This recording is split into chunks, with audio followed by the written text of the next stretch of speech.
Oh shit. 1100 Watt, 12 Zoll Subwoofer, 35 Kilo Gewicht. Das ist die JBL Partybox 1000. Nach dem Riesenerfolg der Partybox 2 und 300 legt JBL nun also nach, und das mit ordentlich Druck und einer unverschämt guten Lichtshow. Was das Teil alles drauf hat und wie der Klang im Vergleich zum kleinen Bruder ist, das erfahrt ihr jetzt. Los geht's, wie immer nach dem Intro.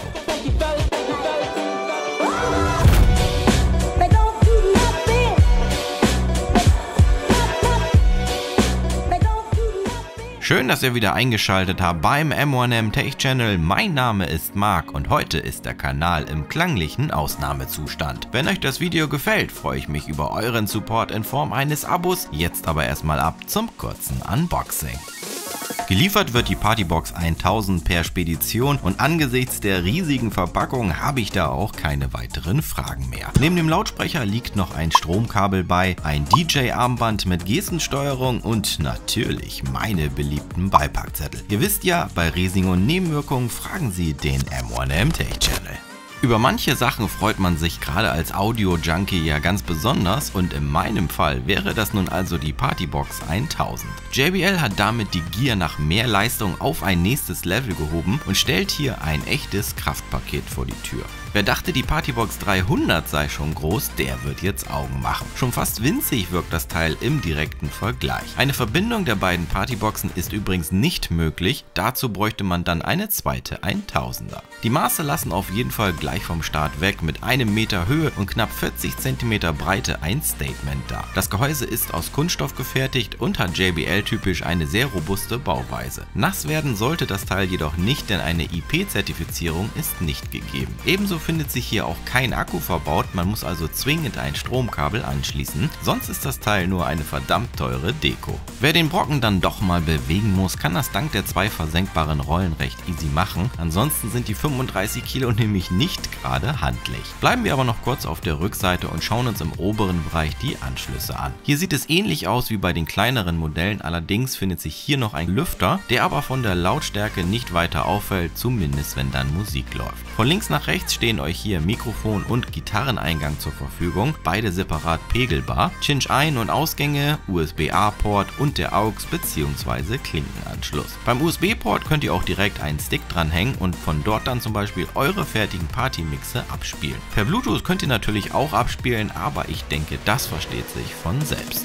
Schwenken wir den Blick hoch auf die Oberseite, wo es auf den ersten Blick ganz schön voll aussieht. Neben den Standardsachen wie Play, Pause, Titel, vor, zurück, laut und leise, gibt euch JBL hier auch noch ein DJ-Launchpad mit an den Start. Wie ihr schon in der Anordnung sehen könnt, ist hier alles so aufgebaut, dass ihr hinter der Box steht und die Partymeute mit Musik versorgen könnt. Beim DJ-Launchpad stehen euch insgesamt 4 Farben zur Verfügung, die alle mit anderen Instrumenten bzw. Samples hinterlegt sind. Da hätten wir zum Beispiel Drums, Keyboard, Klavier und DJ-Sounds.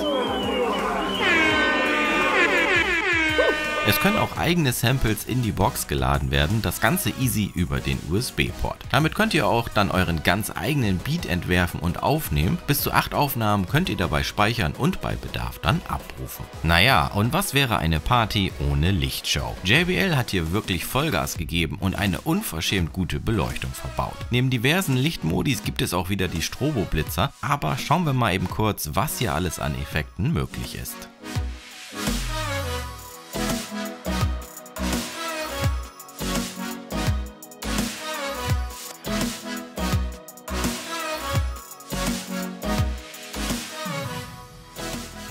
Neben der Lichtshow an sich gibt es jetzt auch JBL Armbänder bzw. das DJ-Armband. Eins ist im Lieferumfang dabei, weitere kann man dazu kaufen. Die Beleuchtung in den Armbändern blinkt dann im Takt der Musik und in der jeweiligen Farbe der Box. Drückt der DJ dann zum Beispiel rot, leuchten alle Armbänder rot. Vielleicht hat gerade genau das Feature eurer Party ja noch gefehlt. Angefeuert werden im Inneren zwei 7 Zoll große Mitteltöner und ein Druckkammertreiber für die Höhen. Für den Bass sorgt ein 12 Zoll großer Subwoofer, der nach unten gerichtet arbeitet und für einen extremen Druck sorgt, und das runter bis auf 30 Hertz. JBL gibt die maximale Power mit 1100 Watt an. Wem der Bass noch nicht genug ist, der kann mit dem Bassboost den Subwoofer in 2 Stufen maximieren. Anders als noch bei der Partybox 300 wird hier der Tiefbass geboostet und klingt einfach nur krank gut. Keine Frage, das Teil wird euch in der Nachbarschaft zum Staatsfeind Nummer 1 machen, wenn ihr die Lautstärke aufreißt. Aber irgendwas ist ja immer. Ich weiß, ihr seid schon heiß auf den Klangtest, also will ich euch auch nicht länger warten lassen. Da es sich um eine binaurale 3D-Aufnahme handelt, müsst ihr für das beste Ergebnis auf jeden Fall Kopfhörer nutzen.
In Sachen Bassdruck ist die 300er ja bereits nicht gerade ohne, die 1000er legt aber in allen Lagen noch erheblich was obendrauf. Was die 300er auf Maximum leistet, heißt bei der 1000er gerade mal 50% und Langeweile. Einfach unglaublich, wie viel Druck das Teil aufbauen kann. Natürlich habe ich auch die maximale Lautstärke gemessen, Ergebnisse dazu könnt ihr zusammen mit weiteren Infos zum Klangtest in der Videobeschreibung nachschauen. So wie ich euch kenne, hat euch als Vergleich die Partybox 300 mit Sicherheit nicht gereicht und ich soll noch was in der gleichen Größe testen. Geht klar. Darf ich vorstellen, der Teufel Rockstar. Im nächsten Video lassen wir es also mal so richtig krachen und haben damit das größte Duell bisher auf diesem Kanal am Start. Das wird episch. Haut also auf den Abonnieren-Button, falls ihr es noch nicht getan habt, um bei diesem Spektakel in der ersten Reihe zu sitzen. Wenn noch Fragen offen sind, ab damit in die Kommentare. Ich hoffe, euch hat das Video gefallen und wir sehen uns im nächsten wieder. In diesem Sinne, ich empfehle mich. Adios.